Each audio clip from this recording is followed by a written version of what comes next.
ನಾವೆಲ್ಲ ಕೂಡ ಕೇಳ್ತೀವಿ. ವಿಜಯನಗರಕ್ಕೆ ಹೋದ್ರೆ ನಾವಿವತ್ತು ಕೂಡ ಅಲ್ಲಿ ಸಾಸಿವೆ ಕಾಳಿನ ಗಣಪತಿಯ ದೇವಸ್ಥಾನ ಇದೆ. ಆ ದೇವಸ್ಥಾನದ ಮುಂಭಾಗದಲ್ಲಿ ಒಂದು ಶಾಸನ ಇದೆ, ಲಕ್ಷ್ಮೀಧರ ಅಮಾತ್ಯನ ಶಾಸನ. ಅದು ಲಕ್ಷ್ಮೀಧರ ಅಂತಕ್ಕಂಥ ಬಹಳ ಸುಪ್ರಸಿದ್ಧ ಮಂತ್ರಿ ಅಮಾತ್ಯ ವಿಜಯನಗರದಲ್ಲಿ ಇದ್ದ. ಅವನ ತಾಯಿ ಅದು ಎಳೆ ಮಗು ಆಗಿದ್ದಾಗ ಅವರಿಗೆ ಹಾಲು ಕುಡಿಸ್ಬೇಕಾದ್ರೆ ಮಗನಿಗೆ ಹೇಳ್ತಾ ಇದ್ಲಂತೆ ಆಕೆ, ನೀನು ಕೆರೆಯಂ ಕಟ್ಟಿಸು, ಬಾವಿಯಂ ತೋಡಿಸು, ಮರಗಳಂ ನಡೆಸು. ಆ ಇಡೀ ಶಾಸನವೇ ಹಾಕಿದ್ದಾರೆ ಅಲ್ಲಿ. 600 ವರ್ಷದ ಕೆಳಗೆ ಒಬ್ಬ ತಾಯಿ ಈ ದೇಶದಲ್ಲಿ ಮಗುವಿಗೆ ಹಾಲು ಕುಡಿಸ್ಬೇಕಾದ್ರೆ ಈ ಮಾತುಗಳನ್ನು ಹೇಳಿದ್ರು. ಅಂದ್ರೆ ನೋಡಿ, ಉಪಕಾರಿಯ ಮಾತು, ಹಾಲಿನ ಜೊತೆಗೆ ಕೊಟ್ಟಂತ ಸಂಗತಿ ಅದು. ಇಂಥ ಸಾವಿರಾರು ಉದಾಹರಣೆಗಳನ್ನ ಇಡೀ ನಮ್ಮ ದೇಶಾದ್ಯಂತ ನಾವು ನೋಡ್ತಕ್ಕಂಥದ್ದನ್ನ ನಾವು ನೋಡ್ತೀವಿ. ಭಾರತೀಯ ಸಂಸ್ಕೃತಿಯ ವಿಶೇಷತೆ ಅಂದ್ರೆ ಇದೇನೆ.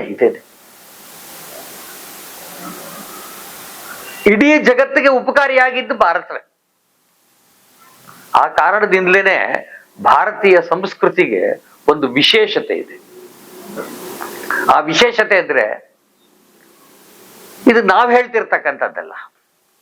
ಜಗತ್ತಿನ ಪುರಾತತ್ವ ಶಾಸ್ತ್ರಜ್ಞರು, ಯಾರನ್ನ ನಾವು ಆರ್ಕಿಯಾಲಜಿಸ್ಟ್ ಅಂತ ಕರಿತೀವಿ, ಅವರು, ಜಗತ್ತಿನ ಪ್ರಸಿದ್ಧ ಇತಿಹಾಸ ತಜ್ಞರು, ಹಿಸ್ಟಾರಿಯನ್ಸ್, ಮತ್ತು ಜಗತ್ತಿನ ಮಾನವ ತಳಿಶಾಸ್ತ್ರದ ಪ್ರಮುಖರು, ಆಂಥ್ರೋಪಾಲಜಿಸ್ಟ್ ಯಾರಿದ್ದಾರೆ, ಅವರುಗಳು ಹೇಳ್ತಕ್ಕಂಥದ್ದು ಏನು ಅಂದ್ರೆ, ಇಡೀ ಜಗತ್ತಲ್ಲಿ ಸಾಂಸ್ಕೃತಿಕ ನಿರಂತರತೆ ಇರ್ತಕ್ಕಂಥ ಒಂದೇ ಒಂದು ಸಂಸ್ಕೃತಿ, ಕಲ್ಚರಲ್ ಕಂಟಿನ್ಯೂಟಿ ಇರ್ತಕ್ಕಂಥ ಒಂದೇ ಸಂಸ್ಕೃತಿ ಅಂದ್ರೆ ಅದು ಭಾರತೀಯ ಸಂಸ್ಕೃತಿ. ಬೇರೆ ಯಾವ ಸಂಸ್ಕೃತಿಯೂ ಇಲ್ಲ. ನಮ್ಮ ಯುವ ಜನತೆಗೆ ಇದು ಅರ್ಥ ಆಗ್ಬೇಕಾದ್ರೆ ನಾನು ಹೇಳ್ತಿರ್ತಕ್ಕಂಥ ವಿಷಯ, ಇತಿಹಾಸದ ವಿದ್ಯಾರ್ಥಿಗಳಾದ್ರೆ, ಆರ್ಕಿಯಾಲಜಿಯ ವಿದ್ಯಾರ್ಥಿಗಳಾದ್ರೆ ಗೊತ್ತಾಗ್ಬಿಡುತ್ತೆ ಇದು. ಇಡೀ ನಮ್ಮ ಜಗತ್ನಲ್ಲಿ ಇದುವರೆಗೂ ಕೂಡ 32 ಸಂಸ್ಕೃತಿಗಳು, ನಾಗರಿಕತೆಗಳು ಆಗಿ ಹೋಗ್ಬಿಟ್ಟಿದೆ. ನಾವೆಲ್ಲ ಕೇಳ್ತೀವಿ, ಮೆಸೊಪಟೋಮಿಯಂ, ಅಸ್ಸೀರಿಯನ್, ಬೆಬಿಲೋನಿಯನ್, ಈಜಿಪ್ಷಿಯನ್, ಈ ಸಂಸ್ಕೃತಿ, ಗ್ರೀಕ್, ಈ ಸಂಸ್ಕೃತಿಗಳು ಕೇಳ್ತೀವಿ. ಇವತ್ತು ಆ ಯಾವ ಸಂಸ್ಕೃತಿಯೂ ಇಲ್ಲ, ಅದರಿಂದ ಉತ್ಪನ್ನವಾದಂತಹ ನಾಗರಿಕತೆಯೂ ಇಲ್ಲ, ಸಿವಿಲೈಸೇಷನ್ ಇಲ್ಲ. ಇವತ್ತು ನಾವು ಮೆಸೊಪಟೋಮಿಯಾ ಎಲ್ಲಿದೆ, ಮೆಸೊಪಟೋಮಿಯಾ ಹೆಸರೇ ಗೊತ್ತಿಲ್ಲ ಇವತ್ತು. ಯಾಕೆಂದ್ರೆ ಮೆಸೊಪಟೋಮಿಯಾದ ಹೆಸರು ಬದಲಾವಣೆಯಾಗಿ ಇರಾಕ್ ಆಗ್ಬಿಟ್ಟಿದೆ ಇವಾಗ. ಒಂದ್ಸತಿ ಅಲ್ಲಿ ದಾಳಿ ಆಯ್ತು, ಇವತ್ತಲ್ಲಿ ಅರಬ್ ಸಂಸ್ಕೃತಿ ಇದೆ. ಮೆಸೊಪಟೋಮಿಯಂ ಭಾಷೆ ಇಲ್ಲ. ಮೆಸೊಪಟೋಮಿಯಂ ಜನ ಉಪಯೋಗಿಸ್ತಾ ಇದ್ದಂತಹ ಉಡುಪು, ಅವರು ಪೂಜೆ ಮಾಡ್ತಾ ಇದ್ದಂತ ದೇವರುಗಳು, ಅವರ ಆಹಾರದ ಪದ್ಧತಿಗಳು ಯಾವುದೂ ನೀವು ನೋಡಕ್ ಸಾಧ್ಯ ಇಲ್ಲ. ಹಾಗೇನೇನೆ ಈಜಿಪ್ಟ್ ಸಂಸ್ಕೃತಿ ಇಲ್ಲ.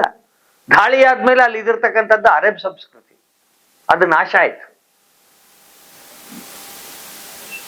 ಈಜಿಪ್ಟ್ ನಲ್ಲಿ ನಾವೆಲ್ಲ ಕೂಡ ಹೈರೋಗ್ಲಿಫಿಕ್ಸ್ ಅಂತ ಕೇಳ್ತೀವಿ, ಅವ್ ಬರಿತಾ ಇದ್ದಂಥದ್ದು, ಆ ಫ್ಯಾರೋ ಮತ್ತೆ ಅಲ್ಲಿದ್ದಂಥ ಪಿರಮಿಡ್ಗಳು ಅಷ್ಟೇ ಇವತ್ತು ಕಾಣುವಂಥದ್ದು ನಮ್ಗೆ. ಅವರ ಭಾಷೆ ಏನು, ಅವ್ರು ಏನ್ ಬರೀತಿದ್ರು, ಕೈರೋ ಯೂನಿವರ್ಸಿಟಿಲಿ ಯಾರು ಪಾಠ ಮಾಡಲ್ಲ ಅದನ್ನ. Egypt capital Cairo. ನೀವು ಆ ಪ್ರಾಚೀನ ಈಜಿಪ್ಟ್ ಭಾಷೆಯನ್ನ ಕಲ್ತ್ಕೊಳ್ಬೇಕಾದ್ರೆ ಕೇಂಬ್ರಿಡ್ಜ್ಗೋ, ಆಕ್ಸ್ಫರ್ಡ್ಗೋ, ಹಾರ್ವರ್ಡ್ಗೋ ಹೋಗ್ಬೇಕು. ಈಜಿಪ್ಟಾಲಜಿಸ್ಟ್ ಇದಾರೆ ಅಲ್ಲಿ, ಅವ್ರು ಹೇಳ್ತಾರೆ. ಹಂಗೆ ಗ್ರೀಕ್ ನಾವೆಲ್ಲ ಕೂಡ ಓದಿದೀವಿ, ಹೈಸ್ಕೂಲಲ್ಲೇ ಓದಿರ್ತೀವಿ ನಾವೆಲ್ಲ. ಗ್ರೀಕ್ ಭಾಷೆ, ಪೈಥಾಗರಸ್ ಥಿಯರಮ್, ಥೀಟಾ, ಲ್ಯಾಂಬ್ಡಾ ಎಲ್ಲ ಕೂಡ ನಾವು ಗ್ರೀಕ್ ಭಾಷೆದನ್ನೆಲ್ಲ ಕೂಡ ಕಲ್ತಿರ್ತೀವಿ. ಹಾಗೇನೆ ಸಾಕ್ರಟಿಸ್, ಪ್ಲೇಟೋ, ಅರಿಸ್ಟಾಟಲ್, ಆರ್ಕಿಮಿಡೀಸ್, ಅಪೋಲೋನಿಯಸ್ ಎಲ್ಲ ಕೂಡ ಕೇಳ್ತೀವಿ.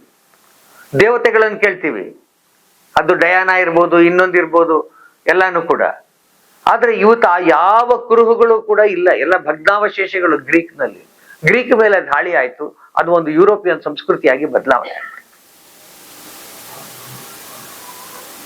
ಆದ್ರೆ ನಮ್ಮ ದೇಶದ ಸಾಂಸ್ಕೃತಿಕ ನಿರಂತರತೆ ಇದೆ ಅಂತ ಯಾಕೆ ಹೇಳಿದ್ವು ಅಂತ ಹೇಳಿದ್ರೆ, 5,000 ವರ್ಷಗಳ ಕೆಳಗೆ ಇದ್ದಂತಹ